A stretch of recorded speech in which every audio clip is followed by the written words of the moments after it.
याचना मांग करके उनको इच्छा मृत्यु प्राप्त थी इनके पिताजी के द्वारा, शांतनु जी के द्वारा। तो भगवान गोविंद जी के दर्शन करके और उनसे क्षमा याचना मांग करके इनका अंत हो जाता है। जब सारे कौरव समाप्त हो गए, जब सारे कौरव समाप्त हो गए, पांडव 5 के 5 हैं, दुर्योधन बचा है कौरवों में से। अब दुर्योधन उस महासंग्राम में भीष्म ने इस दुर्योधन की जंघा को फाड़ दिया और ऐसे भेज दिया, इसको हरा दिया, पराजित कर दिया। सभी संपांडव अपने अपने घर को आए। ये दुर्योधन जाता है, क्रोध में बैठता है, बड़े क्रोध में बैठा है। इतनी देर में अश्वत्थामा आया है, द्रोणी का पुत्र। और जैसे द्रोणी का पुत्र आया, अश्वत्थामा आया, जैसे देखा कि दुर्योधन बड़ा गुस्से में बैठा है, अश्वत्थामा कहता है मित्र कोई आदेश करो, अगर हमारे लायक कोई सेवा हो तो बताओ, मैं आपकी सहायता करूंगा। तो दुर्योधन क्रोध में कहता है मुझे 5 पांडव चाहिए, जिंदा या मुर्दा। एकदम से अश्वत्थामा कहता है जाओ मित्र, मैं 2 मिनट के अंदर 5 पांडवों के शीश लेके आ रहा हूँ। कहा जा, मैंने तो पूरा जीवन जी लिया, हजारों वर्षों से 5 पांडवों को मारना चाहा, मैं 100 के 100 99 समाप्त हो गया हूँ, अकेला बचा हूँ, लेकिन उन 5 पांडवों का बाल बाका नहीं कर पाए। और तू कहता मैं 2 मिनट में जाकर देख, तू भी अपनी ताकत लगा ले। अब ये तो अश्वत्थामा चल रहा है। अश्वत्थामा जाकर के पांडवों के भवन में, जिस जगह पे 5 पांडव लेटते थे, जिस जगह 5 पांडव हमेशा लेटते थे, आज भगवान कन्हैया वहां से 5 पांडवों को उठा के ले गए, क्योंकि भगवान सब जानते हैं। और उसी जगह पे पांचाली की 5 छोटे छोटे बालक लेटे हैं, 5 छोटे छोटे द्रौपदी के बेटा लेटे हैं। अंधेरी रात्रि है, दिखाई नहीं देता है। ये अश्वत्थामा आता है और उसे पता है 5 पांडव लेटे हैं, फौरन 5 पुत्रों के शीश काट के एक थैले में लेकर के दुर्योधन के पास पहुंचा, लो भैया मैं ले आया। अब एक कदम से दुर्योधन चौंक पड़ा, मैंने पूरा जीवन लगा दिया, उन 5 पांडवों का बाल बाका नहीं, 2 मिनट के अंदर 5 शीश लेके आया, जरा दिखा तो किसके शीश लाया है। और एक कदम से जैसे अश्वत्थामा ने उस थैले से शीश निकाले, एक कदम से दुर्योधन ने उजेले में जा करके देखा, एकदम से दुर्योधन कहता रे अश्वत्थामा, तूने तो मेरा वंश समाप्त कर दिया है, तूने तो मेरा वंश समाप्त कर दिया है। मेरे दुश्मन वो पांडव हैं, मेरे आगे का कोई वंश नहीं, मेरा बेटा नहीं है जो बेटे के समान है वो 5 पांडवों के। आज दुर्योधन फक फक कर रोने लगा, हे प्रभु मुझसे कितना बड़ा अनर्थ हो गया। इसको भी समझ में आया तो रोने लगा। और इधर जहाँ पे 5 पांडव लेटते थे, वहाँ पे बच्चे थे, बच्चों का शीश काट करके ले गया अश्वत्थामा। और द्रौपदी आकर के जैसे देखा 5 बेटों के शीश नहीं है, धड़ पड़े हैं, एकदम से द्रौपदी फूट फूट करके रोने लगी, हे प्रभु ये किसने किया है, कौन क्या कर गया है, जिसका एक बेटा चला जाता है तो बड़ा दुख होता है। पांचाली के 5 पुत्रों के शीश कटे हुए शीश नहीं है, धड़ पड़े हैं, एकदम से रोने लगे। द्रौपदी बाल बिखराए हुए ओ लालों पे पड़ी रो रही है।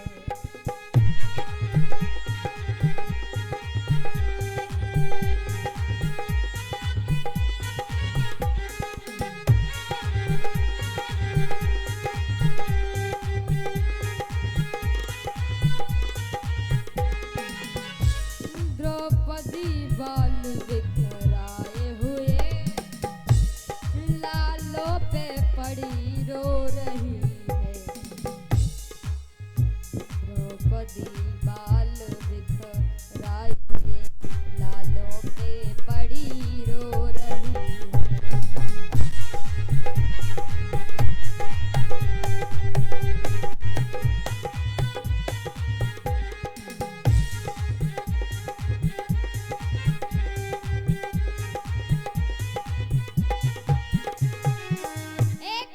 द्रौपदी रोने लगी फूट फूट करके। उतनी देर में भगवान कन्हैया पांचों पांडवों को लेकर आ गए। और जैसे आए अर्जुन ने देखा कि आज पांच पांच धड़ पड़े हैं, हमारे बेटे के शीश नहीं है। एकदम से अर्जुन कहते देवी रो नहीं है, जो भी जिसने भी किया है मैं जा करके उसे पकड़ के लाऊंगा, आपके पास में उसको पेश करूंगा, जो भी सजा देनी हो दे देना, लेकिन रोना नहीं है। एकदम से अर्जुन भगवान कन्हैया को लेकर के चल पड़े। और जैसे चले तो ये अस्थुस्थामा जा ही रहा था मार्ग में, घर नहीं पहुंचा है, मार्ग में जा रहा था। भगवान कन्हैया ने कहा अर्जुन यही है तेरे पुत्रों का कदली। एक कदम से अर्जुन उस अस्थुस्थामा को बांध करके, रस्सी से बांध करके रथ में लटका लिया। भगवान कन्हैया रथ में बैठे हैं, अर्जुन रथ हाँक रहे हैं और पीछे अस्थुस्थामा बना रथ में जा रहा है। जा करके द्रौपदी के पास में जैसे पहुंचा, सामने पेश कर दिया, लो देवी ये है तुम्हारा अपराधी, जो भी सजा देनी हो आप बताइएगा, मैं इसको मार दूं जान से। द्रौपदी ने एक कदम से नजर उठा करके देखा, ये तो तुम्हारे गुरु द्रोणी का पुत्र है, द्रोणाचार्य का पुत्र है, तुम्हारे गुरु का बेटा है, दूसरे ये ब्राह्मण है, इसको मारोगे तो पाप होगा। इसलिए नहीं, मेरे पांच पुत्र चले गए, मुझे बहुत दुख हो रहा है, अगर ये चला जाएगा इसकी मैया को कितना दुख होगा, इसलिए इसको मारो ना तो छोड़ दो। इसने जो किया इसको पार्वती परमात्मा सजा दे। एकदम से भीम भैया गदा उठाए, इसको अगर आप छोड़ोगी ना तो मैं इसे मार दूंगा। धर्मराज खड़े हैं, धर्मराज धर्म को बहुत मानने वाले हैं, तो धर्मराज विचार करते हैं भगवान कन्हैया गोविंद भगवान हमारे समक्ष खड़े हैं, ये क्यों नहीं कहते हैं कि इसके साथ क्या करना है। तो धर्मराज भगवान गोविंद से कहते, गोविंद तुम क्यों नहीं बोल रहे हो, क्या करना है क्या नहीं करना है। भगवान कन्हैया कहते हमसे किसी ने पूछा ही नहीं, तो क्या मैं ऐसे कह दूं। तो धर्मराज कहते हैं गोविंद तुम बताओ इसके साथ में क्या करना चाहिए। तो भगवान कन्हैया कहते हैं सुनो अर्जुन, शास्त्र कहता है, शास्त्र क्या कहता है कि ब्राह्मण चाहे जैसा भी हो पर उसे मारना ना चाहिए।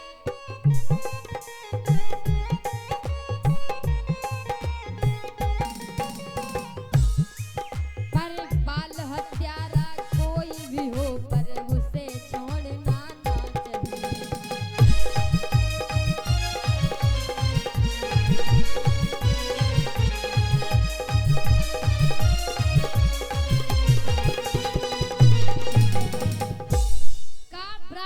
चाहे जैसा भी हो पर उसे मारना ना चाहिए, और बाल हत्यारा कोई भी हो पर उसे छोड़ना ना चाहिए। एकदम से धर्मराज बोल पड़े कि गोविंद कम से कम कभी तो सीधा साधा जवाब दे दिया करो। गोविंद भगवान कहते इसमें उल्टा सीधा क्या है। अब धर्मराज भी ज्ञानवान है, कहने का मतलब है ब्राह्मण हो उसे मारना नहीं चाहिए, लेकिन जो बाल हत्यारा हो, बच्चों को मारा हो, उसको छोड़ना भी नहीं चाहिए। तो कहने का मतलब क्या है, इसको मारो पीटो, यानी कि जान से ना मारो, इसका अपमान कर दो। अपमान मौत के बराबर होता है। किसी व्यक्ति की आप बेइज्जती करो, अपमान करो, मौत से बढ़ के हो जाता है। इसलिए भगवान इशारा कर रहे ब्राह्मण चाहे जैसा भी हो पर उसे मारना ना चाहिए, पर बाल हत्यारा कोई भी हो पर उसे छोड़ना ना चाहिए। एकदम से पांचों पांडव अश्वत्थामा की बड़ी पिटाई की, इतना पिटाई किया, इतना पिटाई किया, और इसको एक मणि प्राप्त थी, इसके सर में एक मणि बंधी थी, उस मणि को निकाल लिया, मार पीट के सभा से बाहर निकाल दिया।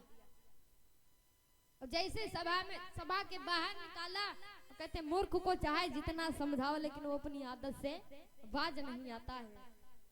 एकदम से जैसे बाहर निकाला ये अश्वत्थामा विचार करता है, अरे पांडव अभी तो तुम्हारे कौरव दुश्मन थे, आज मैं भी आपका दुश्मन बन गया हूँ। माना कि और दुर्योधन ने तुम्हें छोड़ दिया लेकिन मैं तुम्हारा वंश नहीं छोड़ूंगा। एकदम से विचार करता है 5 पांडव तो ऐसे मर जाएंगे, ऐसे ही मर जाएंगे, लेकिन इनका वंश आगे बढ़ाने वाला कौन है? तो अश्वत्थामा विचार करता है राजा अर्जुन की बहू है जिसका नाम है उत्तरा। अभिमन्यु तो चक्रव्यूह में मारा गया था। उत्तरा विधवा है लेकिन गर्भवती है। और इस अश्वत्थामा ने एकदम से अग्नि बाण छोड़ दिया कि जाकर के इनका वंश नष्ट कर दे, क्योंकि आगे आने वाला यही तो है और कोई तो है नहीं, तो इसलिए इसको पहले समाप्त करो। 5 पांडव तो पहले मर जाएंगे।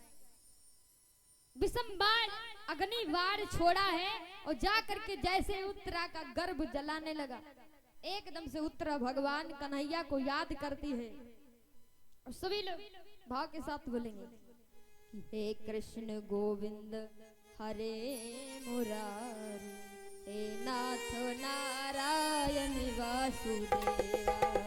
कृष्ण गोविंद हरे मुरारी, हे नाथ नारायण वासुदेवा। गोविंद हरे मुरारी, हे नाथ नारायण वासुदेवा।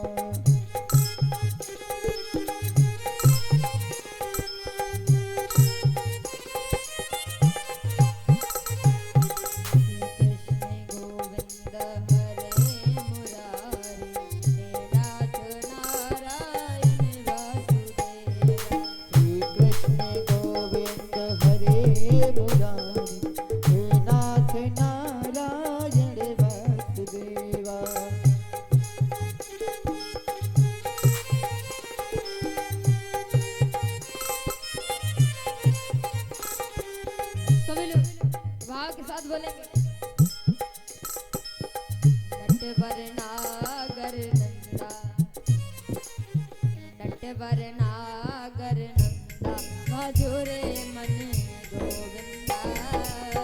नटवर नागर नंदा भजोरे मन गोविंदा। नटवर नागर नंदा भजोरे मन गोविंदा। नटवर नागर नंदा।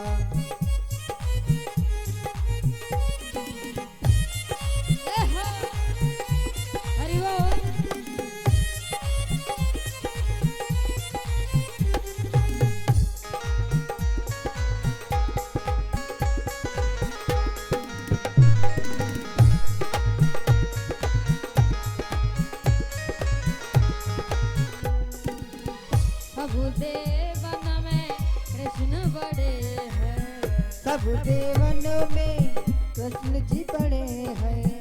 सब देवन में श्याम जी बड़े हैं। सब देवन में कृष्ण जी बड़े हैं। जो तारन बिच चंदा, जो तारन बिच चंदा भजोरे मन गोविंदा।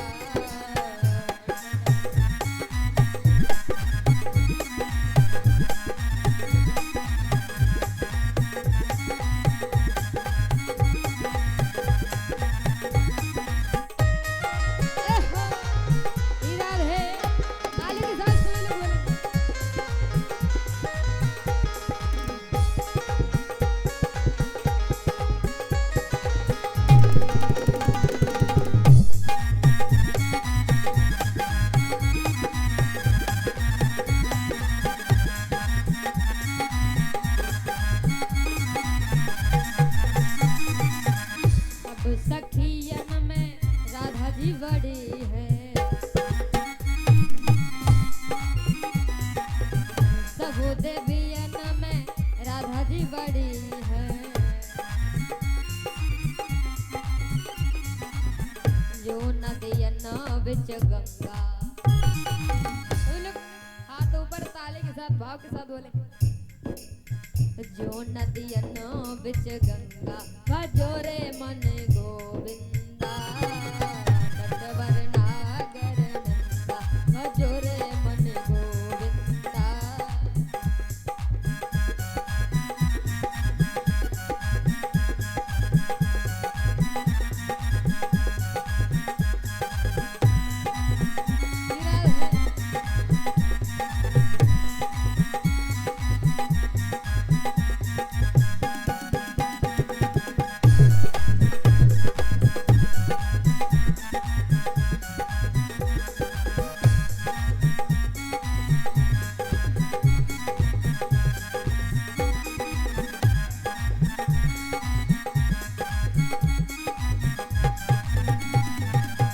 नटवर नागर नंदा भजोरे मन गोविंदा। नटवर नागर नंदा।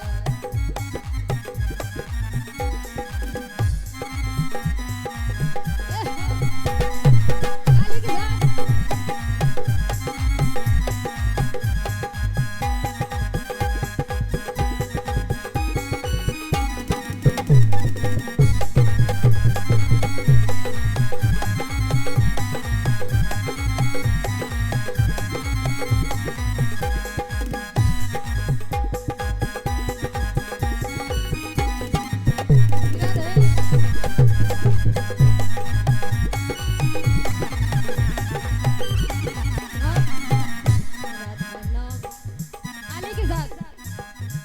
राधा नाम की लगाई फुलवारी की पत्ता पत्ता श्याम बोलता। नाम की लगाई फुलवारी की पत्ता पत्ता श्याम बोलता।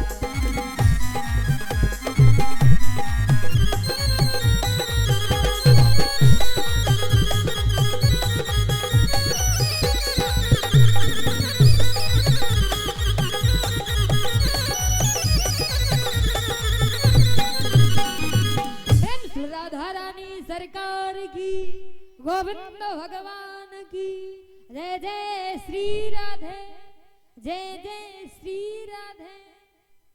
इस प्रकार से जैसे बाण छोड़ा तो उत्तरा भगवान कन्हैया को याद करती है, और जैसे भगवान कन्हैया को याद किया, भगवान कन्हैया फौरन प्रकट हुए।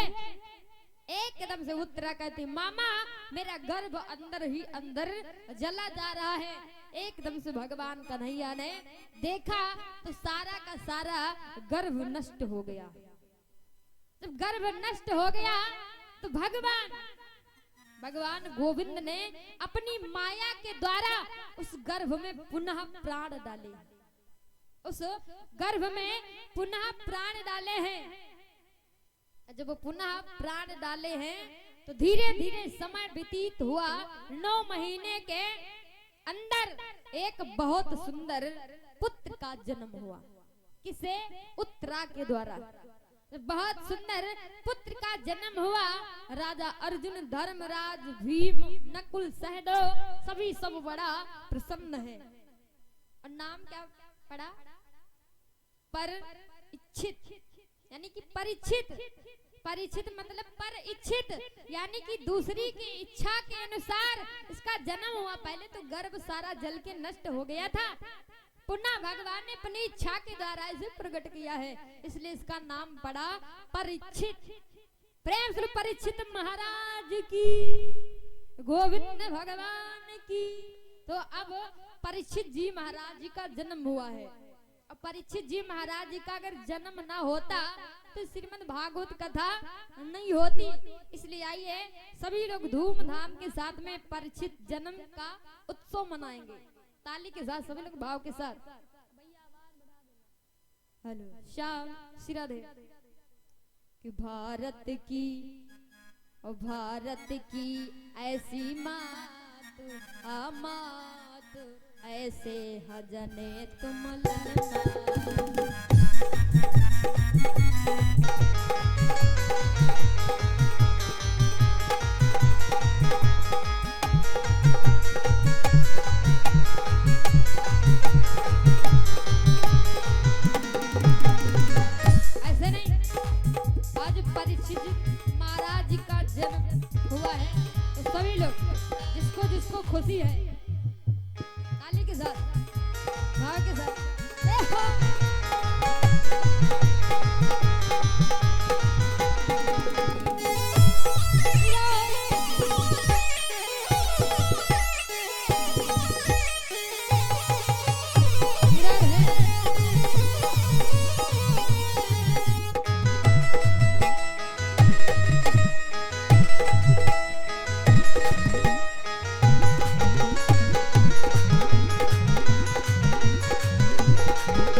भारत की ऐसी मात अमात ऐसे न जाने तुम ललना।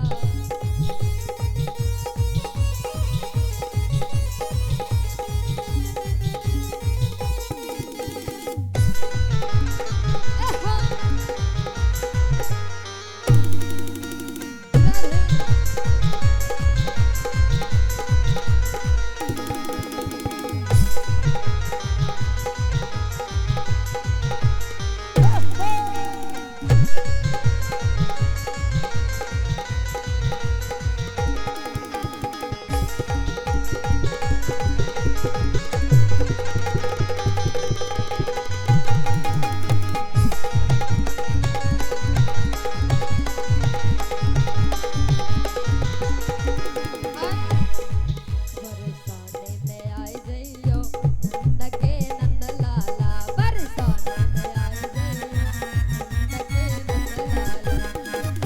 नंद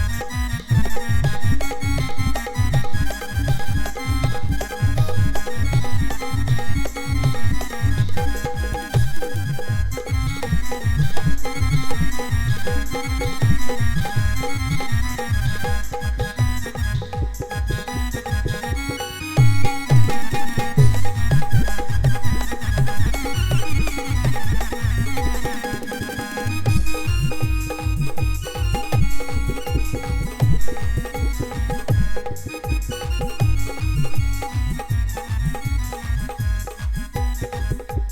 राधे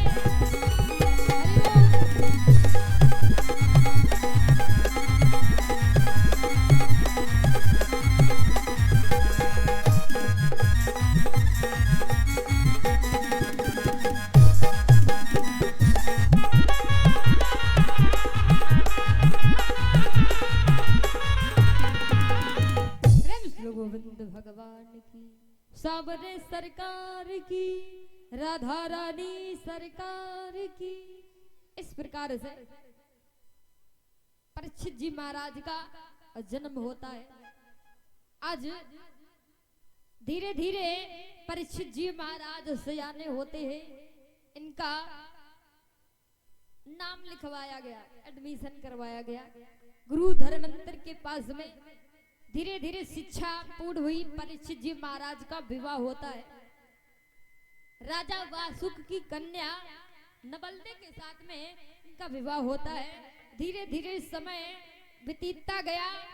पांचों पांडवों ने विचार किया मेरी अवस्था जाने वाली है, तो इसलिए पांचों पांडवों ने अपना राज्य अपने बेटे परीक्षित को दे करके पांचों पांडव द्रौपदी के समेत हिमालय पर्वत पर गलने के लिए चले गए। इधर परीक्षित जी महाराज कलयुग के प्रथम राजा है। परीक्षित जी महाराज कलयुग के प्रथम राजा है। तो राजा परीक्षित राज कर रहे हैं। एक दिन की बात है, राजा परीक्षित जी के मन में विचार आया कि बहुत दिन हो गए हैं मुझे ये राजकाज संभाले हुए। इसी राजकाज में मैं हमेशा लगा रहता हूँ। लाओ थोड़ा आज शिकार खेलने के लिए, होता है ना, ज्यादा काम से जब लोग उब जाते हैं तो सोचते हैं ये काम करे, हो सकता है बड़ा आनंद आएगा। इसलिए परीक्षित जी महाराज अपना घोड़ा तैयार किया और रथ पे सवार होकर के जंगल को चले गए शिकार के रूप में।